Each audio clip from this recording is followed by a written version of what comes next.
Si quieres viajar a lugares con historia y sumergirte en los grandes misterios de nuestro mundo, La Escóbula de la Brújula.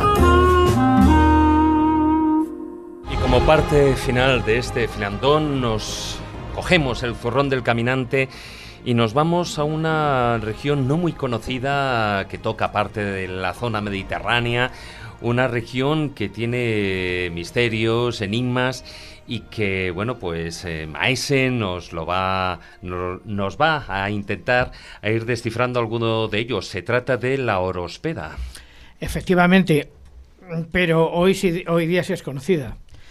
La Orospeda ocuparía hoy lo que sería parte de las provincias de Murcia, Alicante, el norte de Jaén y una pequeña parte de lo que sería la zona de Ciudad Real. Y el nombre ya nos trae, a pesar de que la mayoría de los diccionarios nos dicen que fue una provincia visigoda, en tiempos en que los bizantinos andaban en la zona alicantina, solamente el nombre etimológicamente ya nos lleva a un término de origen griego, que es la Orospeda. Que Orospeda etimológicamente significaría, y el lugar donde termina la montaña empieza la llanura.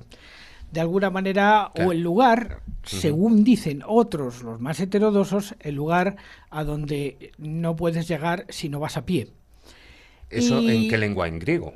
En griego, efectivamente. En griego. O sea, la raíz en ese sentido creo que está clara. Y nos lleva, desde luego, a una región donde se dieron la mayor cantidad de santuarios, posiblemente de toda la época ibérica, de la zona normalmente ocupada por los bastetanos. Los bastetanos que luego conocerían posteriormente pues las andanzas de la familia Barca y las andanzas de Escipión el Africano. Ciertamente la teoría es la siguiente. Quizá es una teoría algo heterodoxa, pero quien la elaboró creo que tiene razón más o menos en algunas cosas.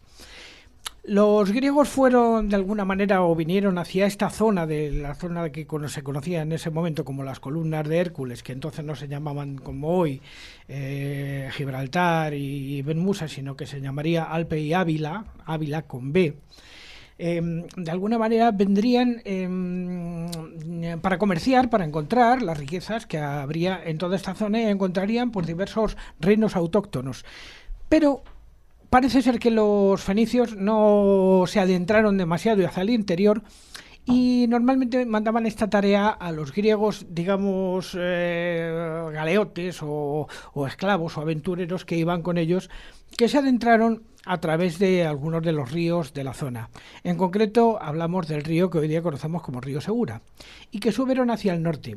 Y esta teoría habla de que encontrarían un monte que vagamente se les aparecería al monte Olimpo, no de los 6 montes olímpicos que tenemos, porque parece ser que el más auténtico de todos los montes olímpicos sería el de Macedonia, que dicen que es un cerro pelado, donde hay una gran claridad y donde habitan los dioses. No, nos referíamos al Olimpio que está en la Arcadia. Este monte tiene una semejanza exacta con un monte que está justamente en el encabezamiento de la zona del río Segura, que es el monte que llaman el Cambrón. El monte que llaman el Cambrón, que está sembrado en su base de un arbusto que se llama el serval de los cazadores o el Ramus catártica, dicho de alguna manera. Y que allí precisamente sería la razón el por qué los griegos consideraron que aquella era una zona también sagrada donde posiblemente encontrarían algunas de sus deidades o algunas de sus cosas y decidieron ocuparla y así lo hicieron prácticamente hasta la época de los visigodos. Precisamente cuando los visigodos empezaron en la época de Leovigildo a establecer sus estructuras, digamos, de Estado, lo hacían de alguna manera pues a imitación de como lo habían hecho los bizantinos en esta zona que hoy día estaría presidida por su gran capital, que sería Cartago Nova, la ciudad fundada por Aníbal, y que consideraría toda esta tierra una tierra sagrada de alguna manera. Si esto es cierto o no es cierto, es difícil saberlo hoy día, pero lo que sí que es cierto es que tenemos algunos testimonios que son muy claros.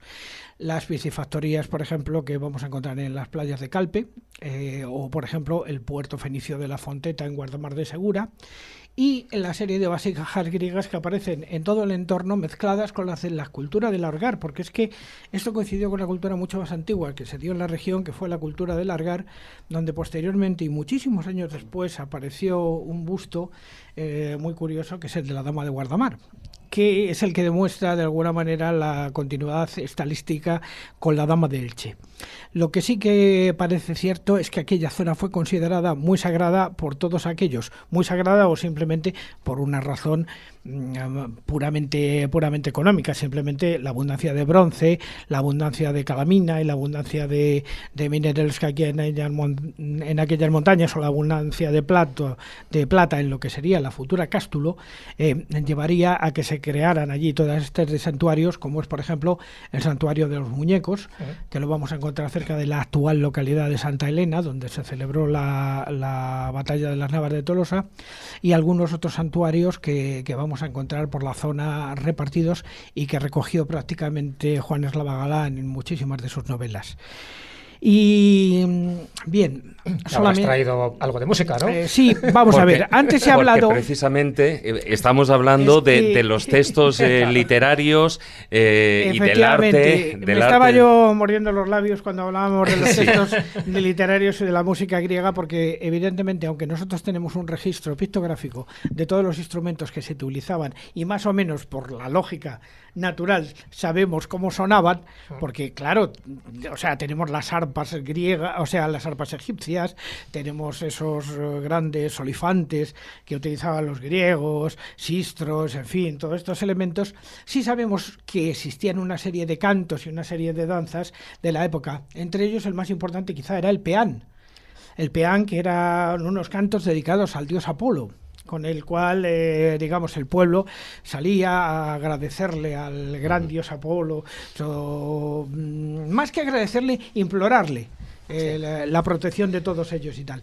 Pero lo que sí que lo que sí que es cierto, dime, continúa. Lo que sí que es cierto es que hoy día la única transcripción musical que tenemos, quizá la podemos considerar la partitura más antigua de aquellos tiempos, que tampoco sabemos cómo se tocaba de ninguna manera, la tenemos en un epígrafe descubierto en 1980 por William Ramsay, en la zona de Armenia, y que se le llama habitualmente el epitafio de 6 kilos. Está escrito en un griego más o menos y es una inscripción funeraria hecha a la esposa de un hombre, de un prócer de la época, y que, bueno, pues contiene un pequeño canto funerario seguido de una pequeña locución que se hacía en esos momentos y que apareció. Este epitafio desapareció durante las guerras que asolaron la zona del Peloponeso en 1900, la zona de Oriente Medio entre 1920 y 1922, y actualmente se conserva en el Museo de Dinamarca y la podemos considerar como la partitura más antigua de la humanidad. Y mal o bien hecho, porque uno no sabe de estas cosas, voy a intentar hacer la transcripción. Sí, mientras tú te miras el griego, vamos a hacer el texto que se la extrae, porque Maes se ha cantado en muchos idiomas, hasta en inglés macarrónico, pero hoy lo va a hacer en griego, lo cual es una gran proeza. Pero lo que sí que quería apuntar como gota final a este filandón, precisamente, que vas a cantar el último texto que se escribe dedicado a un hombre, que es su epitafio. Evidentemente, para terminar el filandón, viene fenomenal. En este caso, a una mujer. Y como no tengo una lira jónica afinada en modo frigio, pues me parece muy mal. Pues sin lira, he intentado hacer una versión con una guitarra que no va a sonar igual. Lo más que tenía más a manos. Pero tienes coros. Y palmas. Bueno, y esto sonaría más o menos así.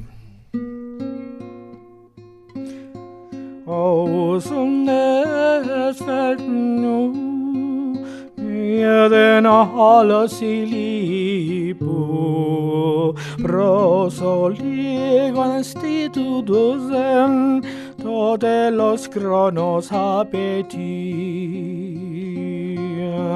o son fenu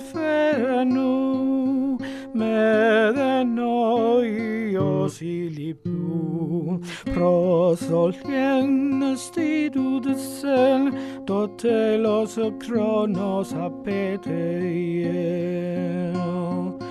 Ei conilietos mi, dices meis kilos, enza minimis anasa tu sema polirogenion, que sería tanto una como otra cosa. La primera, mientras vivas brilla, no sufras por nada en absoluto, la vida dura poco y el tiempo exige su tributo. Y la presentación, soy una imagen de piedra, Sicilo me pone aquí, donde soy por siempre, señal del sueño eterno.